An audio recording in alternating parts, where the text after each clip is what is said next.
오늘은 믿음으로 돌파하는 한 사람이라고 하는 제목으로 사무엘상 14장 1절에서 24절 말씀 나누기 원합니다. 여러분 옆에 분들하고 잠시 인사할 때에 믿음으로 돌파하는 사람 됩시다, 이렇게 인사했으면 좋겠어요. 믿음으로 돌파는 우리 엄마예요, 이렇게 소개를 하고 있는. 자, 우리가 믿음으로 돌파한다는 것, 많은 사람들이 믿음을 가지고 있지만 돌파하는 신앙을 갖는 사람은 드물어요. 많은 사람들이 하나님을 믿는다라고 하나님의 이름을 마음속에 품고 있지만 진짜 하나님을 신뢰하고 정말로 일어설 수 없는 상황 가운데 일어나서 절망할 수밖에 없는 상황 가운데 일어나서 앞에 놓여 있는 그 벽을 돌파하는 사람은 지극히 드물어요. 근데 오늘 그 한 사람을 모델로 우리에게 제시를 해주고 있습니다. 누구죠? 바로 요나단이라고 하는 인물이에요. 이 요나단의 뜻은 뭘까요? 요가 들어가면 무조건 여호와 이렇게 생각하시면 됩니다. 여호수아 할 때 여도 여호와고 요도 다 여호와예요. 그래서 요나단, 그러면 나단은 선물이란 뜻이거든요. 그래서 요나단은 하나님의 선물 이런 뜻이에요. 요나단이라고 하는 사람만큼 또 신앙이 좋은 사람도 찾아보기 힘들죠. 우리가 다윗을 중심으로 이렇게 기록이 되어 있기 때문에 다윗이 믿음이 좋고 이렇게 엑스트라로 요나단이 나와 있는 것처럼 이렇게 보이지만 사실은 우리가 다윗을 중점으로 성경을 기록할 수밖에 없는 이유가 있기 때문에 다윗을 중심으로 기록을 한 거예요. 다윗이 신앙이 더 훌륭하기 때문이 아니고 예수 그리스도라고 하는 분이 성경 전체의 주제잖아요. 예수님이 성경을 짜면 쭉 나와야 되는 거예요. 그러니까 성경의 모든 구비가 다 예수님 이야기인 거예요. 다윗은 누구죠? 예수님의 조상이잖아요. 다윗의 자손으로 예수님이 오시는 거기 때문에 다윗을 중심으로 기록되어 있는 거예요. 그러나 신앙의 레벨로 보면 요나단이 다윗에 결코 뒤지지가 않아요. 거의 허점이 없는 사람이라고 볼 수가 있는 겁니다. 정말로 하나님의 선물 같은 이런 사람인 거죠. 멋있는 신앙의 사람이었어요. 이것이 어디에서 드러나냐면 이 사울이 이 이스라엘을 왕으로 섬기고 있는 이 초기에 드러나고 있어요. 사울이 40세의 왕이 돼가지고 40년을 다스리잖아요. 80세까지 다스리면서 이렇게 했는데 지금 이 사건이 일어나고 있는 경우는 사울이 왕이 된 지 겨우 1년 넘기고 이제 2년째 들어가는 이런 시점이란 말이에요. 이 시점에 요나단이라고 하는 사울의 아들이 등장을 하는 겁니다. 그러면 지금 이 성경이 기록되고 있는 이 배경 속에는 어떠한 배경이 들어있어요? 지금 사울이 왕으로 세움을 받았어요. 사사시대에서 뭘로 넘어가죠? 왕정시대로 넘어가는 거예요. 그럼 사사시대에서 왕정시대로 넘어가면 시대가 바뀌잖아요. 그러면 하나님께서는 시대가 바뀔 때마다 하나님께서 그 시대에 요구하는 게 있단 말이에요. 그 시대가 정말로 왕정시대가 돼서 이제 사사시대에 범죄하고 구원해주면 망각하고 또 다시 범죄하면 고통이 임하니까 쫙 하고 소리 질러서 절규하고 또 구원이 임하면 망각하고 다시 범죄하고 이 악순환을 사사시대의 악순환을 하나님께서 끊기를 원하세요. 그리고 왕을 세워서 이 왕 한 사람을 중심으로 하나님을 보는 왕을 중심으로 온 나라가 하나님을 왕으로 모신 이 시대를 만들고 싶은 거예요. 이것이 하나님께서 의도하는 왕정시대의 건립이었단 말이죠. 비록 하나님의 백성들이 하나님께 우리에게 왕을 주소서, 우리에게 인간 왕이 필요합니다, 하나님 왕 말고 인간 왕이 필요해요 하고 범죄를 하면서 왕을 요구했지만 동기가 잘못되어 있다고 할지라도 하나님의 머릿속에는 뭐가 있어요? 이미 작정되어 있는 거예요. 이게 하나님의 작정이라는 거거든요. 사사시대에서 왕정시대로 가는 것, 하나님의 작정 속에 있었어요. 이 작정 속에 사람들이 왕을 요구하는 악한 의도라고 하는 이 의도도 작용을 하는 겁니다. 그래서 모든 것이 하나님의 섭리라고 하는 거예요. 인간들이 범죄했지만 이 인간들의 범죄마저도 하나님께서는 하나님의 나라를 세우는 도구로 활용을 해버리신단 말이죠. 이해가 되시죠? 하나님은 섭리 가운데 일하시고 모든 것을 합력하여서 선을 이루시는 이런 분이란 말이죠. 그러니까 사울이 인간의 요구에 의해서 세워졌어도 사울을 통해서 초반에 하나님께서는 하나님의 나라를 세우기를 여전히 원하신다는 거예요. 자, 사울 너는 인간의 요구로 세웠으니까 너부터 말고 다윗부터 내가 시작할 거야. 하나님의 의도는 그렇지 않아요. 사울이 하나님 앞에 신실하게만 나갔으면 사울의 나라가 길었을 거고 이 나라 동안에 사울의 뜻을 따라서 뜻을 이렇게 존중하면서 하나님께서는 하나님 나라를 사울의 시대에도 열었을 거란 말이죠. 그런데 사울이 그렇게 살지를 못했기 때문에 문제가 된 겁니다. 사울은 자기의 힘으로 이 이스라엘이 부국 강병이 되기를 원했어요.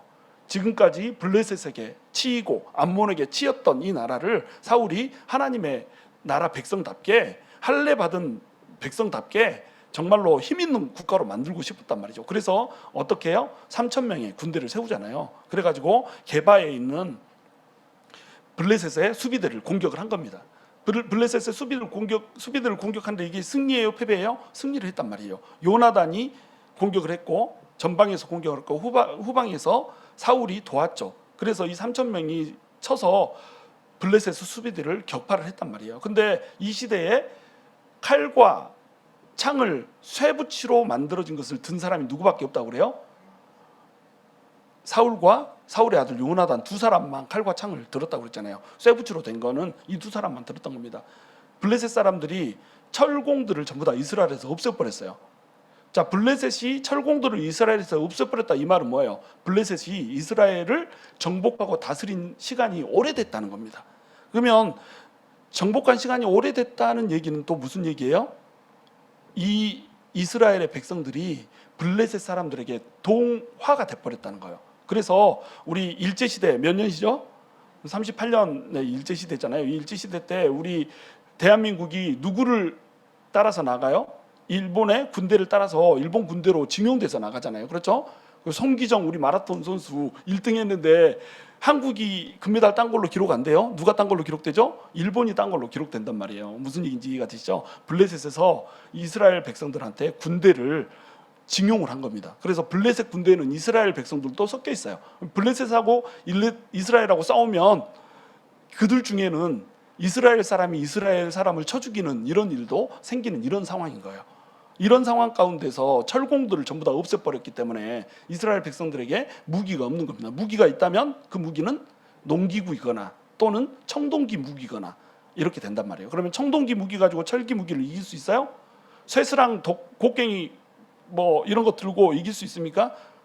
이길 수 없죠. 당연히 질 수밖에 없는 싸움인 거예요. 그런데 요나단이 앞서서 싸우고 사울이 뒤쫓아가면서 싸우니까 수비대를 격파를 한 거죠. 이 수비대를 격파를 하고 나니까 이제 블레셋에서 군대를 보내온 거예요. 이 군대가 전차 부대가 3만 명이나 됐다고 그래요. 마병이 몇 명? 6천 명이나 됐다고 그래요. 이 3만 명이라고 하는 것이 실수일 수 있다고 그랬죠. 점 하나를 찍어야 되는데 뭐 두 개를 찍거나 막 이러면 숫자가 바뀔 수 있다고 그랬어요. 왜냐하면 마병의 숫자를 전차병의 수가 넘어갈 수 없기 때문에 그래요. 그러니까 3만 명이 아니라 3천 명이었을 것이다. 학자들은 이렇게 본단 말이에요. 어찌됐건 3천 명 플러스 6천 명이면 몇 명이에요? 9천 명이잖아요. 그럼 마병하고 전차병만 있겠어요?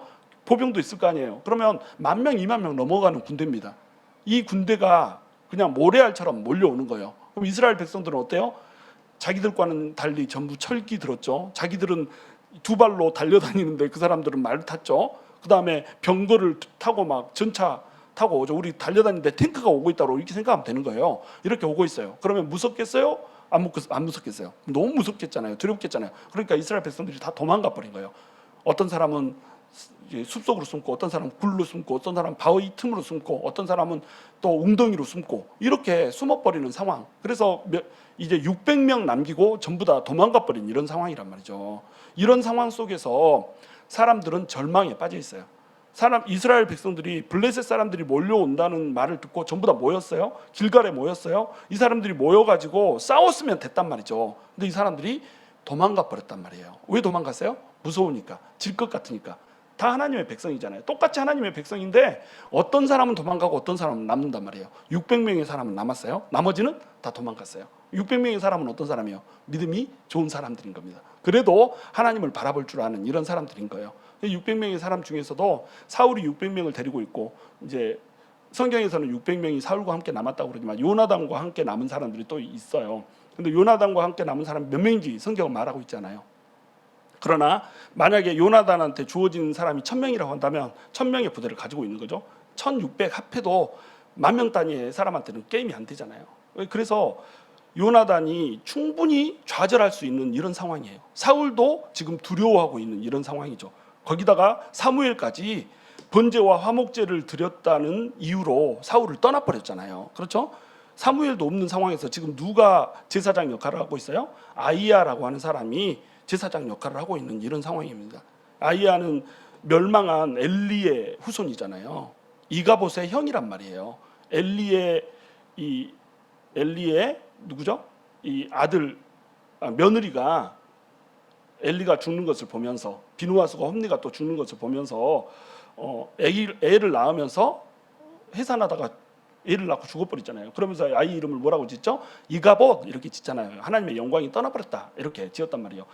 그 역사를 가지고 있는 이가봇의 형이 지금 아이야라는 거예요. 그러니까 이 사람을 놓고 지금 제사장으로 삼아놓고 있단 말이에요. 사무엘 당신 필요 없다 이거지. 우리에게 제사장이 있으면 이걸 하나님의 전쟁으로 만들 수 있다 이거죠. 그래서 제사장으로 그 사람을 세워놓고 지금 사울은 사무엘 대신 하나님의 성전으로 만들고 싶은 거란 말이에요. 그러면 제사장을 세워놓는다고 하나님의 성전이 되나요? 우리가 목사 세우고 교회 그럴싸한 건물에서 이렇게 예배 드리면 그것이 하나님의 나라가 되나요? 그렇지 않아요. 하나님의 나라는 목사가 있다고 해서 하나님 나라가 되는 거 아닙니다. 제사장이 있다고 해서 하나님 나라가 되는 게 아니에요. 하나님 나라는 어떨 때 되냐면 하나님의 백성이 자기의 정체성을 명확히 알고 하나님을 전적으로 신뢰하면서 자기 앞에 막혀져 있는 문제들을 하나님의 이름으로 돌파할 때 하나님의 나라가 임하는 거예요. 요나단이 이걸 알았던 거예요. 요나단은 사울이 제사장 데려다가 거기에서 제사 드리고 또 에봇 가져다가 묻고 뭐 이렇게 하는 그 시간에 요나단은 하나님을 신뢰하는 눈을 가졌어요. 그래서 요나단이 적군들이 있는 믹마스라고 하는 곳을 지금 침투를 하려고 하고 있는 겁니다. 믹마스라고 하는 곳에 적병들이 모여 있어요. 블레셋이 모여 있어요. 이곳에 요나단이 침투를 하려고 해요. 근데 누가 침투를 해요? 군대를 가지고 침투하나요? 혼자 침투하나요? 혼자 침투를 한단 말이에요. 혼자 침투하면서 한 사람을 데리고 가요. 어떤 사람? 무기 든 사람. 자기의 요나단의 병기 든 사람을 데리고 가는 겁니다. 꼴랑 두 사람이서 10,000명 단위의 군대가 모여있는 적진을 향해서 지금 달려가고 있는 거예요. 왜? 어차피 숫자 싸움으로는 안 돼. 1,000명, 600명 합해도 1,600명? 이 사람이 어차피 몇 명 단위 못 이겨. 이것을 이길 수 있는 방법은 뭐밖에 없어요? 하나님이 이 전쟁의 주인이 되게 하는 방법밖에 없다는 거예요. 근데 요나단은 명확히 자기 정체성을 가지고 있는 사람이었어요. 나는 할례받은 자손이다 이거죠. 나는 할례받은 자다 이 말이에요. 할례받은 자다 이 말은 뭐냐면 그냥 육신적으로 포경 수술했다 이 말이 아니에요. 할례받은 자다 이 말은 하나님으로부터 선택받은 하나님의 백성이다 이런 뜻인 겁니다. 엄밀히 따지면 이때 당시에 블레셋 사람들도 할례를 했어요. 그러니까 블레셋 사람들도 이스라엘 사람들도 육신적으로는 할례받은 사람이에요. 근데 블레셋 사람들이 받은 할례는 무슨 할례예요? 그냥 건강하자고 받은 할례예요. 병 걸리지 말자고 받은 할례라는 겁니다. 이스라엘 백성들의 할례는 뭐죠? 언약의 할례인 거예요. 그러니까 이스라엘 백성들에게 있어서 할례는 육신적인 할례가 아니고 영적인 할례인 겁니다. 육신으로 받았지만 하나님의 백성이라고 하는 정체성을 드러내주는 할례란 말이죠. 그러니까 똑같이 다 할례를 받았지만 저들은 할례 받지 못한 자고 우리는 할례 받은 자라고 이렇게 정체성을 설명하고 있는 거예요. 이해가 되시죠? 하나님의 백성은 자기 정체성을 명확히 할 수 있어야 되는 겁니다. 이게 너무너무 중요해요. 나는 하나님의 자식이야. 나는 하나님의 의야. 우리가 가끔 범죄하잖아요. 범죄해도 그리고 하나님 앞에 부끄러운 뿐이어도 우리가 하나님 앞에서 뭐라고 얘기해요? 난 하나님의 의야. 이렇게 얘기하면서 나갈 수 있어야 된단 말이죠. 하나님께서 예수 그리스도 보내주셔서 우리의 죄를 다 씻어주시고 우리를 하나님의 의로, 예수님의 의로 우리한테 전가시켜줌으로 말미암아 우리를 의롭다고 칭해버렸단 말이죠. 그러니까 우리가 하나님의 의인 겁니다. 이건 제 얘기가 아니라 성경에 나와 있는 말씀이에요. 우리가 하나님의 의란 말이에요. 하나님의 의이기 때문에 우리는 우리 정체성 가지고 하나님의 은혜의 보좌 앞에 다시 한번 떳떳이 나가서 뻔뻔하게 나아가서 하나님 은혜를 주시옵소서, 범죄하였나이다 용서하시고 다시 한번 나에게 일어날 수 있는 힘을 주소서. 그러면 하나님께서 우리에게 일어난 힘을 주시고 우리를 뚫을 수 있는 문제들을 뚫을 수 있고 우리의 유혹들과 우리의 정욕들도 뚫을 수 있는 힘을 주신단 말이죠. 그게 우리 정체성이거든요. 우리 세상 가운데 힘든 일을 만나요. 어려운 일을 만나요. 모든 세상 사람들은 어려운 일, 힘든 일을 만날 수밖에 없게 돼 있습니다. 그러나 우리는 누구 자식이에요? 하나님의 자식. 예수님의 피값으로 산 하나님의 자식이란 말이죠. 그게 우리의 정체성이거든요. 이 정체성을 갖고 나가는 겁니다. 그러니까 저 할례받지 못한 자들을 우리 할례받은 자가 가서 이기지 못할 이유가 없다라고 요나단이 강력한 믿음을 가졌던 거예요. 그리고 그 적진 한가운데로 돌파하기 위해서 넘어가는 겁니다. 그러면 적진까지 거리가 얼마나 되냐면 2km예요. 지금 요나단은 게바라고 하는 곳에 있거든요. 그리고 블레셋의 군대는 믹마스라고 하는 곳에 있어요. 지도를 보여주면서 하면 좋은데 그러면 어차피 지도 보여줘도 여러분이 잊어버릴 거기 때문에 믹마스라고 하는 곳에 있고 게바라고 하는 곳인데 이것이 2km란 말이에요. 2km를 두 명이서 걸어가는 겁니다. 무기 든 자 하나 들고 데리고 걸어가는 거예요. 여러분 무기 들었다, 무기 든 자라 이러니까 이 사람이 무슨 사람일까? 무기 된 소년이라고 이렇게 하잖아요. 여기서 소년이라고 개역 한글에 이렇게 표현되어 있지만 이 사람 청년이에요. 다윗이 골리앗을 쳐서 죽이고 영웅, 민족적 영웅이 됐잖아요.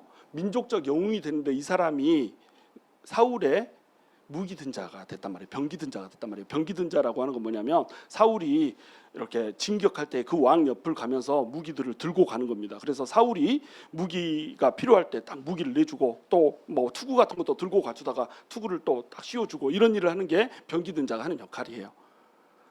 그러면 왕의 병기 든 자 역할을 시킨다면 아무나 시키겠어요? 에리벨이 한 사람 시키겠어요?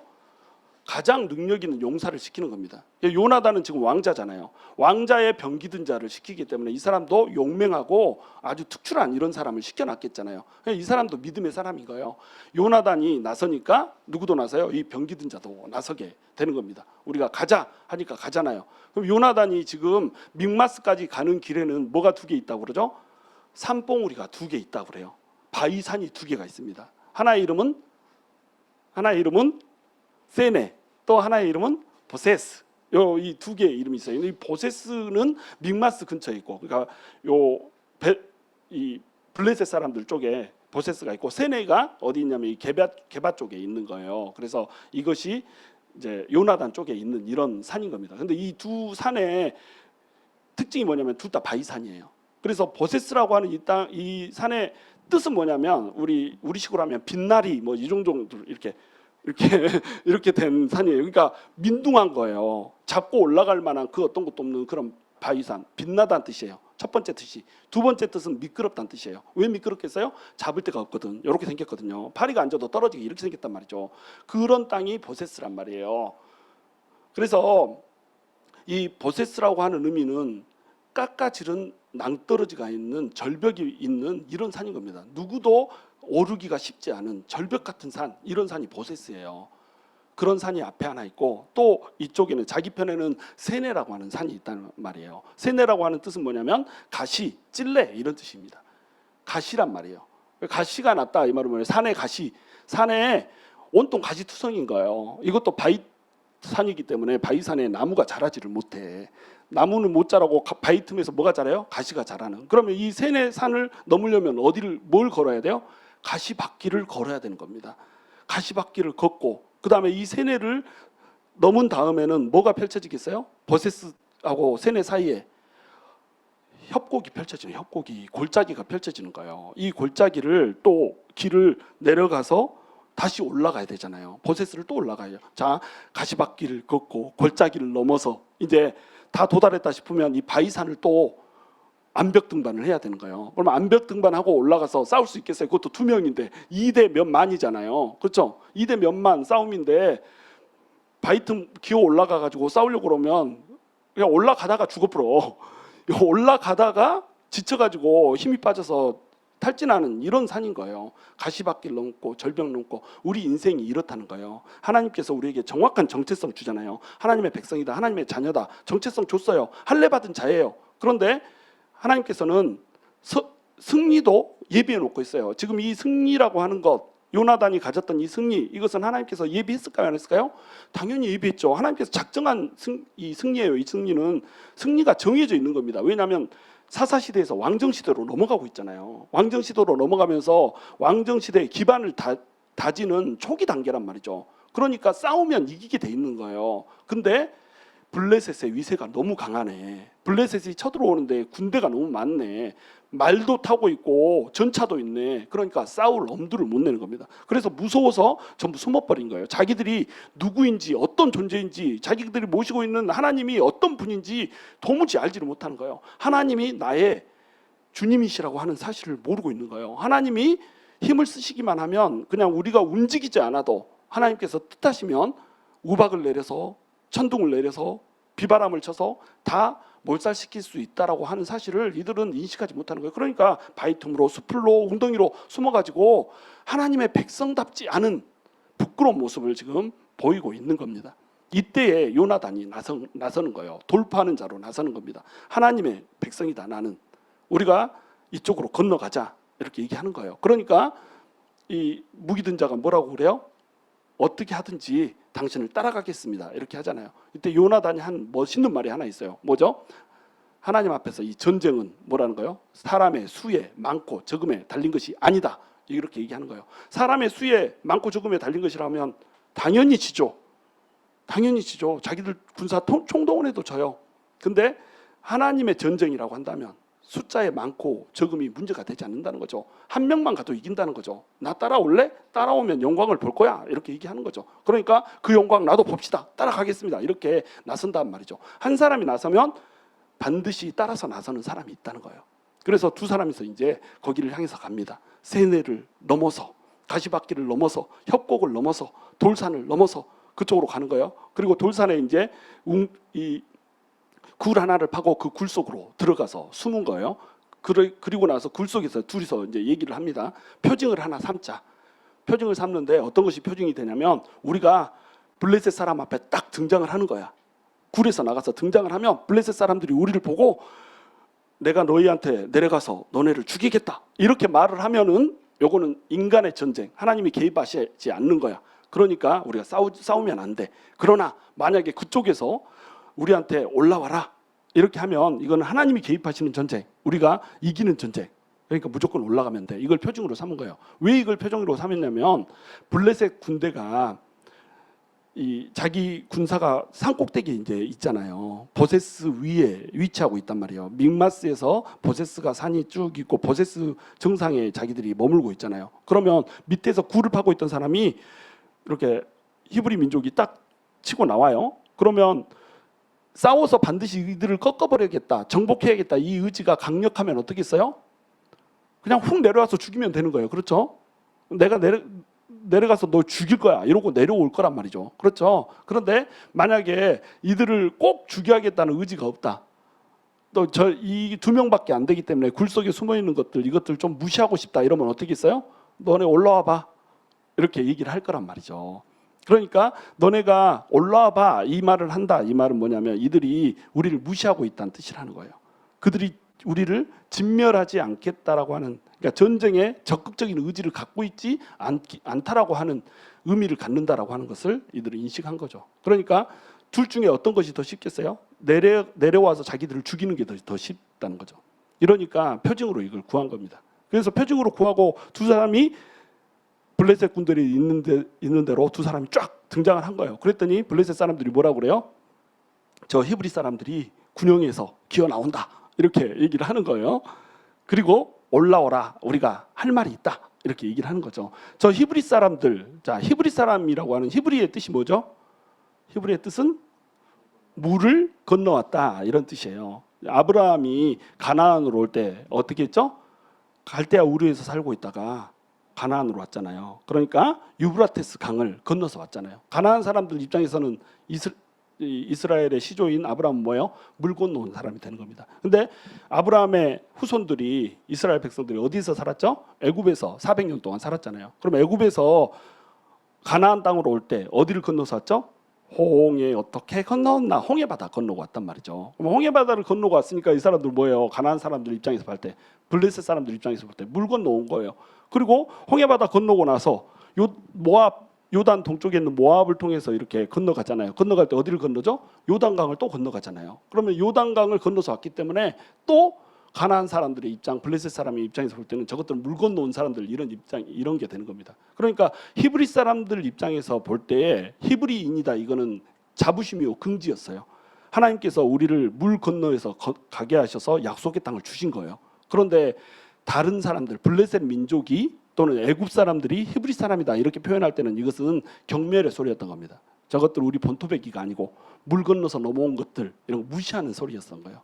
그러니까 블레셋 사람들은 정확히 지금 히브리 사람이라고 하는 말을 통해서 저것들 물 건너온 것들이 나오네 이런 무시하는 말을 하고 있는 거예요. 저것들이 군영에서 기어 나오네 이렇게 나오는 겁니다. 그러니까 철저히 무시하고 있는 거예요. 하나님의 백성인데 세상 사람들한테 무시받고 있는 거예요. 왜 무시받고 있어요? 하나님을 떠나버렸었거든요. 하나님 떠나서 자기 멋대로 살고 하나님을 왕의 자리에서 걷어내고 내가 왕이 되고자 살았거든요. 하나님의 백성이 하나님을 떠나서 내가 왕이 되고자 하는 순간에 우리가 받는 대접은 뭐냐면 아이고 저 히브리 사람 이런 대접을 받는 거예요. 아이고 저것들 군영에서 나오네 이런 대접받는 겁니다. 멸시받고 경멸받는 이런 게 되는 거예요. 우리가 하나님 앞에서 정말로 멋지게 하나님의 백성으로 살아내잖아요. 절대 우리 무시 못합니다. 하나님 앞에서 우리가 똑바로 살지 못하기 때문에 발에 밟히는 맛을 잃은 소금이 되는 거예요. 하여간 이렇게 해서 너네가 올라와라 할 말이 있다. 자, 이 할 말은 뭘까요? 어떤 말일까요? 너네는 다 죽었어 이 말이잖아요. 이 할 말, 너네 이제 죽일 거야. 이 말을 하겠다고 올라오라는 거예요. 그러니까 이것이 하나님께서 벌리는 전쟁이구나 이러고 올라간 겁니다. 둘이서 올라가는데 어떻게 올라갔다고 그래요? 맨손으로 암벽을 타고 올라갔다고 이렇게 얘기하는 거예요. 자, 맨손으로 올라갔어요. 아까도 설명했듯이 맨손으로 암벽 타고 올라가면 어때요? 진이 다 빠지죠. 전쟁할 수 있어요? 이길 수 있어요? 당연히죠. 힘 다 빼놓고 어떻게 이깁니까? 산 올라가느라고 힘 다 빼버렸는데. 그러나 하나님께서 이기게 해주실 거라는 하나님의 전쟁이라고 하는 확신이 있었던 거예요. 그러니까 산 타고 올라가는 겁니다. 이 전쟁은 이긴다 이렇게 생각을 했던 거예요. 그리고 딱 올라가서 발을 쫙 내딛고 칼을 휘두르는 순간에 하나님께서 땅을 흔들어 줘 버리죠. 얘가 이 먼지가 있는 그런 모포를 털듯이 이게 팍팍 털어줘 버린 겁니다. 그러니까 땅이 울리는 거예요. 그래서 이 두 사람이 내리자마자 땅에 도달하자마자 블레셋 사람들 20명을 그냥 죽여버립니다. 블레셋 사람들은 이들이 설마 2명이 와가지고 우리한테 공격을 할까 이러고 멍하니 보고 있다가 20명이 순식간에 죽어버리는 거예요. 그래서 그 안에 블레셋 백성들 안에 심히 무서운 떨림, 큰 떨림이 있었다고 이렇게 얘기해요. 큰 떨림이란 말은 뭐예요? 두려웠다는 거예요. 마음이 두려워서 심히 떨었다는 겁니다. 그러면서 또한 땅이 진동하고 떨렸다라고 얘기해요. 저는 이것이 동시에 일어난 사건이라고 보거든요. 왜냐하면 우리가 무협 영화 찍는 거 아니잖아요. 블레셋 사람들이 아무리 방심하고 있었어도 어떻게 2명이서 20명을 이겨요. 나는 1대 17 아니면 안 싸워 막 이렇게 하지만 이거 다 생 거짓말인 거 아시죠? 1대 17로 어떻게 싸워서 이겨요? 못 이겨요. 그런데 2명이서 20명을 싸워서 이겼다. 이거는 불가능한 거예요. 그것도 무기도 청동 무기잖아요. 요나단의 무기는 쇠 무기지만 무기 든 자는 청동 무기란 말이죠. 그런데 이길 수가 없단 말이죠. 그리고 20명이 죽었다. 이거는 엄청난 전승이 아니에요.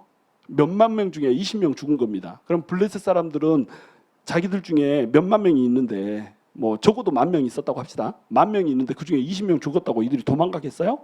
근데 도망갔다고 나오잖아요. 2명이 와서 20명 죽이니까 도망갔다. 말이 돼요? 안 되죠. 왜 도망갔겠어요? 땅을 하나님이 털어버린 겁니다. 땅을 움직여버린 거예요. 그러니까 지진이 나면서 엄청난 두려움이 임하죠. 자, 그 땅에 딱 도달하자마자 땅이 울렸다라고 생각을 해보세요. 그러면 요나단은 어떤 생각을 하겠어요? 아, 하나님이 일하신다. 우리가 구했던 그 표징대로 하나님이 일하시네. 칼 들고 싸우겠잖아요. 그렇죠? 그런데 블레셋 사람들은 어떤 느낌이 들겠어요? 이게 뭔 일이에요? 땅이 울리네? 이러면서 이제 도망가는 이런 현상이 벌어지게 된 겁니다. 그래서 2명이서 20명을 죽이고 나머지 군대들 10,000명이 넘는 군대들이 전부 도망가는 기현상이 일어난 거예요. 그러면 이제 아래서는 이 게바 지역에서는 믹마스 지역을 보니까 어때요? 아니 세상에 전쟁의 소리가 막 들리는 거예요. 자기들은 전쟁하러 나가지도 않았는데 사울이 600명을 데리고 이렇게 있는데 전쟁하러 가지도 않는데 전쟁의 소리가 들리니까 이게 도대체 뭔 일이야 하면서 믹마스 쪽을 본 겁니다. 믹마스 쪽을 보니까 믹마스 쪽에서 난리가 난 거예요. 막 소동이 나고 뭐 칼부림이 나고 사람들이 달려다니는 이런 모습이 보일 거 아니에요. 그러면 사울은 이제 어떤 생각이 들어요? 도대체 누가 가서 싸우는 거냐 이런 생각 들 거 아니에요. 그래서 자기들 안에서 점호를 한 겁니다. 점호를 했더니 누가 빠져 있어요? 자기 아들인 요나단이 빠져 있는 거예요. 두 사람이 딱 빠지는데 아들 요나단과 그 다음에 누가 빠져 있어요? 무기 든 자, 병기 든 자가 빠져 있는 거예요. 그러니까 이제 이 제사장한테 뭘 가져오라고 하죠? 법궤를 가지고 나오라고 하잖아요. 사실 이제 여기 70인역 성경에 보면 법궤라고 돼 있지 않고 에봇이라고 돼 있어요.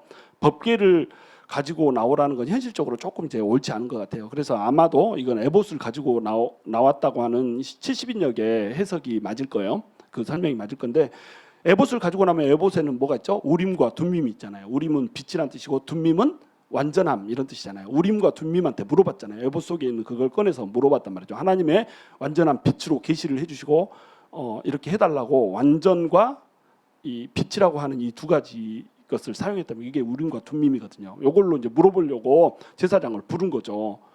그러니까 사울의 속에는 뭐가 있던 거예요? 우리 아들이 죽었으면 어떻게 하느냐 이런 두려움이 있는 거예요. 그러면서 제사장한테 그거 가져오라고 해서 묻고 뭐 이러고 있는 통에 보니까 더 이제 막 소리가 커지고 난장판이 된 거예요. 더 시끄러워지고 어지러워진 거예요. 그래서 자세히 보니까 어떻게 해요? 블레셋 사람들이 자기들끼리 막 쳐 죽이고 있고 이렇게 벌어진 겁니다. 한 아수라장이 돼 있는 거예요. 자, 이런 일들이 왜 벌어질까요? 왜 블레셋 사람들은 자기들끼리 죽이는 일들을 하게 될까요? 미쳤을까요? 아니죠. 땅을 흔들어 버린 겁니다. 그러면서 자기들 정신도 혼미하게 나가버린 거예요. 하나님이 그들의 정신까지 흔들어 버린 거죠. 그러니까 두려움 가운데서, 무서움 가운데서 이성적인 판단을 못하는 거예요. 그래서 칼을 막 휘두르면서 자기들 스스로 자멸하고 있는 이런 모습들을 지금 사울이 보고 있는 겁니다. 그래서 사울이 어떻게 해요? 자기 군대 600명을 데리고 합류를 하죠. 요나단의 군대도 같이 합류를 하죠. 같이 합류해가지고 전쟁을 하다 보니까 아까 맨 처음에 제가 초두에 설명했잖아요. 이스라엘 백성들 중에 블레셋 속에 징병으로 끌려갔던 사람들이 있다고 그랬잖아요. 요 사람들이 갑자기 뒤로 돌아서 싸움을 이제 하기 시작하는 거예요. 그리고 굴 속에 숨었던 사람, 에브라임 산지에 숨었던 사람들이 다 나왔다고 그러잖아요. 굴 속에 숨었던 사람, 숯불에 숨었던 사람, 웅덩이에 숨었던 사람 하나씩 스물스물 기어 나오더니 칼을 들고 이제 또 농기구를 들고 전쟁을 해서 싸움에 같이 합류를 하게 되는 거죠. 이 사람들이 합류 안 했어도 이 전쟁은 이겨져요? 당연히 이기는 겁니다. 하나님이. 근데 하나님께서 원하는 건 뭐예요? 하나님의 백성이 분연히 떨쳐 일어나서 하나님의 성전에 참여하는 것. 이거 원하는 거예요. 하나님이 힘이 부족해서 블레셋 사람들을 못 물리치겠어요? 하나님이 원하는 건 뭐예요? 하나님의 백성이 하나님의 정체성 가지고 하나님을 신뢰하면서 나와서 싸우는 거. 이거 원하는 겁니다. 전쟁 이야기가 구약에 그렇게 많은 이유가 그것 때문에 그래요. 왜 하나님께서 이렇게 전쟁을 좋아하시나? 하나님 전쟁 안 좋아하세요.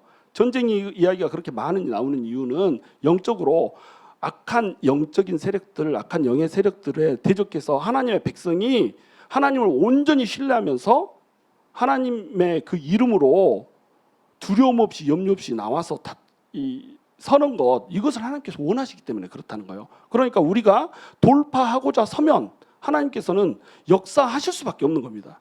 하나님께서는 우리가 그렇게 서기를 원하거든요. 근데 사람들이 돌파를 하지 않아요. 돌파하는 신앙을 갖지를 못하는 겁니다. 지금 이 일이 왜 벌어지고 있어요? 요나단이라고 하는 한 사람이 돌파하는 신앙을 가졌거든요. 요나단 한 명이 돌파하니까 어떻게 돼요? 사울도 돌파하고 요나단과 함께했던 군사들도 돌파를 하고 그 다음에 블레셋의 군대 속에 속했던 사람들도 돌아서서 돌파를 하고 심지어 도망가고 숨었던 사람들까지 일어서서 돌파하는 이런 도미노 현상 같은 일들이 벌어지잖아요. 한 명이 일어나니까 다 일어나는 거예요. 얼마나 멋있어요. 이 요나단이라고 한 사람, 이 사람을 하나님께서는 오늘날도 찾으신단 말이에요. 제가 이제 이 전 교회에서 교회를 쭉 이렇게 맨 처음 가면 저는 교회를 참석할 때 항상 그 교회를 위해서 이제 기도를 하거든요.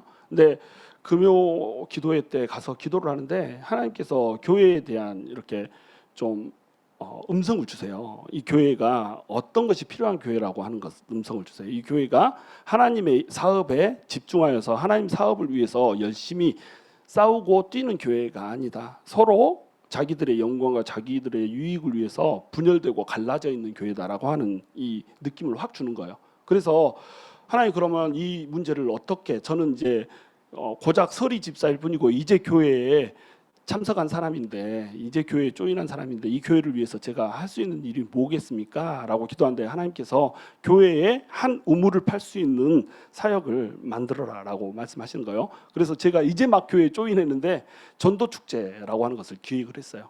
전도축제를 한 번도 해본 적이 없어요. 교회가. 그런데 이 전도축제라고 하는 것을 기획을 해서 우리 이거 합시다 했더니 그거 어떻게 해본 적도 없는데 어떻게 할 수 있겠냐? 사람들이 따라 주겠냐? 우리 교회 사람들은 그런 거 별로 관심 없다. 이런 식으로 아무도 동의를 안 해요. 그런데 이것을 해야 되는 이유를 제가 11페이지짜리 문서로 작성을 해가지고 제시를 합니다. 그러니까 아무도 시키는 사람도 없는데 혼자. 왜냐하면 저는 하나님의 확신이 있었거든요. 하나님께서 해야 된다는 거예요. 이 교회에 갈라진 마음들을 이렇게 지우고 한 마음이 될 수 있게 한 우물을 파는 어떤 일 하나를 만들어야 되고, 영혼에 관심 없이 자기 영광 구하는 교회를 영혼에 관심 있는 교회로 만들기를 하나님께서 원하신다는 거예요. 그래서 전도 축제라고 하는 것을 기획을 하고 어떻게 진행할지 세부 상황들을 전부 다 이렇게 보고서로 11페이지짜리 보고서로 작성을 해서 이제 올렸죠. 이게 이제 한번 그러면 해보라 이렇게 수락이 된 겁니다. 그래서 이것을 하는데 아무도 해본 적이 없으니까 공연에서부터 시작해서 어떻게 초대할지 이것을 혼자서 다 해야 되는 거예요. 제일 문제가 되는 건 뭐였을까요? 돈을 어디서 나오냐? 우리 교회 재정 없다. 이 재정을 어디서 수급할 거냐? 재정 걱정하지 말라. 재정 내가 책을 쓴 게 있는데 요 책 팔아서 요 책 가지고 하겠다 이래가지고 제가 단어책을 하나 썼거든요. 펑케블러리라고 하는 영어 단어책을 예수 믿기 전에 써가지고 예수 믿은 후에 한참 후에 10년을 걸려서 제가 쓴 책이 하나 있는데 요 책을 이제 얼른 프린트를 한 거예요. 그래서 이 책을 이제 교회 안에서 이제 판매를 한 겁니다. 그랬더니 이거 전도하는데 전부 전액 사용한다 이러고 판매를 했더니 성도들이 전도하겠다는데 뭐 그 책이 얼마나 볼만했겠어요. 그냥 급하게 프린트했는데. 그래서 아마존에서 퍼블리시하니까 책이 아주 질이 후져요. 근데 이 후진 책을 성도들이 전부 사더라는 겁니다. 우리 성도들 전도에 관심 없다면서요. 전도에 관심 없지 않던데요. 전도한다고 그러니까 책 다 사가더라고요. 그때 판매했던 금액이 2,000불 넘게 나왔어요. 그래가지고 제가 그 2,000불을 전액을 딱 헌금을 했죠. 그리고 나서 내가 2,000불 이거 번 걸로 하겠습니다 이렇게 했더니 사람들이 도네이션을 막 하기 시작하는 거예요. 자기 사업체 이름을 팜플렛에다 실어라. 뭐 이거 팜플렛에다 신다고 누가 보나요? 그냥 돈 주겠다 이 얘기예요. 사실은 명목상 거기다 넣는 거지. 그래가지고 뭐 500불, 400불 물품 도네이션도 들어오고 막 들어와가지고 돈이 막 넘치게 됐어요. 이 돈 가지고 교회 돈 한 푼도 안 쓰고 이거 전도축제에 썼거든요. 이 전도축제 아주 멋지게 성대하게 하고 3회까지 전도축제를 했어요. 전도축제 할 때마다 2명씩 교회에 정착을 했습니다. 좀 2,000불 써서 3,000불 써서 2명 정착한 게 뭐 근데 한 영혼이 천하보다 귀한 거예요. 근데 전도축제를 했던 목적이 전도하자고 한 게 아니었어요. 성도들이 영혼들한테 관심을 갖게 하고자 전도축제를 한 거예요. 믿는 사람을 위해서 전도축제를 한 겁니다. 그걸 하면서 갈라져 있던 마음들이 하나가 되고 서로 이 일할 때 어떻게 도울지를 뭐 갈라져 있던 사람들 전부 다 다투고 싸웠던 사람들 전부 다 뭐 협력해서 일 잘하던데요. 우리 성도들은요 갈라져서 싸우는 이유가 있어요. 그 이유는 뭐냐면 내가 하나님의 백성이라고 하는 정체성을 잃어버릴 때 싸워요. 원래 악한 성도도 없고 원래 거룩한 성도도 없어요. 성도들은 전부 다 죄인이에요. 전부 죄인인데 교회에 들어와서 하나님의 품성을 회복하고 있기 때문에 전부 다 또 거룩해요. 그러니까 거룩한 무리에서 성도라고 부르잖아요. 그러니까 교회의 성도들은 어떻게 드라이브가 걸리고 어떻게 문화가 형성되냐에 따라서 때로는 거룩한 일들을 위대한 일을 이루어내기도 하고 때로는 지지고 볶고 싸우기도 하고 이렇게 된다는 겁니다. 무슨 얘기인지 이해가 되시죠? 교회는요 하나님 앞에서 어떤 일을 하고자 하느냐, 무엇을 위해서 달려가느냐, 무엇을 위해서 우리의 가치를 두고 우리의 모든 시간과 정열과 재물과 물질과 또 우리의 목숨을 투자하고자 하느냐, 이 관점이 서느냐 안 서느냐에 따라서 교회가 갈라지는 거예요. 교회가 나누어지는 겁니다. 거룩한 교회와 또 힘 있는 교회와 힘 빠진 교회가 나눠지는 거예요. 그러니까 이 우물을 파는 이 작업을 아무도 찬성하지 않고 아무도 생각해내지 않고 모두가 불가능하다고 할 때 이 일 우리 할 수 없다, 한 번도 해본 적 없다, 성도들도 관심이 없다 하는 가운데 저 혼자 한 사람이 하겠다라고 딱 나서니까 돕겠다는 사람이 나서는 거예요. 책 사가잖아요. 지금 그 교회 분들은 제 책 한 권씩 다 집에 가지고 있어요. 소장하고 있어요. 전부 읽지 않아. 아무도 읽지 않아. 잠 올 때 이제 가끔 꺼내다가 베개로 사용하는 이런 책인데 전부 돈 주고 샀단 말이에요. 왜? 성도는 기본적으로 하나님 위해서 일하자고 하면 나서거든요. 저는 성도들을 믿어요. 성도들한테 도전을 주고 챌린지를 주고 성도들에게 하나님을 위해서 무슨 거룩한 일을 할지 비전을 제시하지 않은 리더십의 문제죠. 그렇잖아요? 리더십이 제시를 하면 성도들은 하나님 믿잖아요. 그러니까 다 따라오게 돼 있는 거예요. 성도들이 문제가 아니라 누가 문제예요? 내가 문제인 거예요. 제가 문제인 거예요. 그렇죠? 리더십이 문제인 겁니다. 리더십이 하자고 하면 성도들을 따라오게 돼 있다는 거예요. 그러니까 그렇게 한 사람이 하니까 따라오더라는 거예요. 요나단 한 사람이 그렇게 했던 것처럼 저 한 사람이 하니까 따라오고 누가 도네이션 해달라고 가서 어깨 붙잡은 거 아니에요. 와가지고 집사님 돈 있어? 돈 모자라? 막 이래가지고 안겨주던데요. 그걸 주머니에 빵빵하게 넣어주던데요. 내 주머니 말고 교회 주머니에. 그래가지고 이 돈 가지고 정말 성대하게 했어요. 뭐 풍선으로 도배를 하고 얼마나 화려하게 센터피스도 만들었는지 몰라요. 이렇게 하고 성도들이 몸으로 막 헌신해가지고 젊은 사람들 막 을사들사 해가지고 처음 해보는 거 이런 거 막 하려고 하고 성도들 이렇게 순서대로 제가 정해줬거든요. 몇 시에 차를 몰고 들어와서 파킹은 어디에 하고 새 가족들을 위해서는 어디에다 파킹하고 어떻게 인사를 하고 누가 대접을 할지 어떤 복장을 입고 나지 전부 다 1번부터 막 몇 번까지 쫙 리스트를 짜서 줬어요. 전부 다 그렇게 하던데요. 성도들이 하자면 하는 거예요. 이게 성도들의 힘이거든요. 근데 이 성도들의 힘이 평상시에 왜 나타나지 않죠? 내가 하나님을 위해서 어떤 일을 할 수 있는지 하나님의 안에서 내가 어떤 존재인지 자기 정체성을 명확하게 부각시켜주는 일을 해준 사람이 없기 때문에 그렇다는 겁니다. 이 일을 누군가가 해주고 돌파를 시켜주잖아요. 그러면 성도들은 따라오게 돼 있다는 거죠. 저는 여러분이 돌파형 성도가 되기를 원해요. 아무도 안 하고자 할 때, 아무도 불가능하다 할 때, 아무도 그런 일은 가능하지 않다라고 얘기를 할 때, 모든 사람이 그렇게 얘기할 때 나는 하나님께서 하시는 일이기 때문에 가능해. 하나님께서 우리 편이야. 하나님께서 우리에게 이런 일들을 허락하시고 이런 일들이 가능하게 하실 거야 라고 하는 위대한 꿈을 꾸면서 위대한 도전을 해낼 수 있는 이런 도전형, 돌파형 성도들이 됐으면 좋겠어요. 그냥 힘없이 이렇게 해가지고 하자고 해도 아유 그러면 막 이렇게 하는 성도 아니고 진짜로 힘있게 팍팍 한번 해봅시다 팍 그냥 이렇게 하는 이런 성도들이 됐으면 좋겠어요. 괜히 저기 짜장면집 가가지고 단무지 늦게 준다고 팍 이렇게 하는 사람 말고 하나님의 일에 좀 팍 하는 사람 이런 사람이 됐으면 얼마나 좋겠어요. 그렇죠? 우리 성도들이 그런 성도들 됐으면 좋겠습니다. 우리 글로리 교회와 우리 성도들이 하나님 안에서 정말로 하나님 신뢰하면서 어려운 일이 있고 힘든 일이 있고 우리 앞에 가시밭길이 펼쳐지고 또 돌길이 펼쳐진다고 하더라도 우리가 가시밭길 넘고 협곡을 넘고 바위산을 넘고 올라가서 주님이 주시는 그 놀라우신 승리를 요나단 여호와의 선물로 받아내는 그런 위대한 일이 있게 되기를 주님의 이름으로 축원합니다.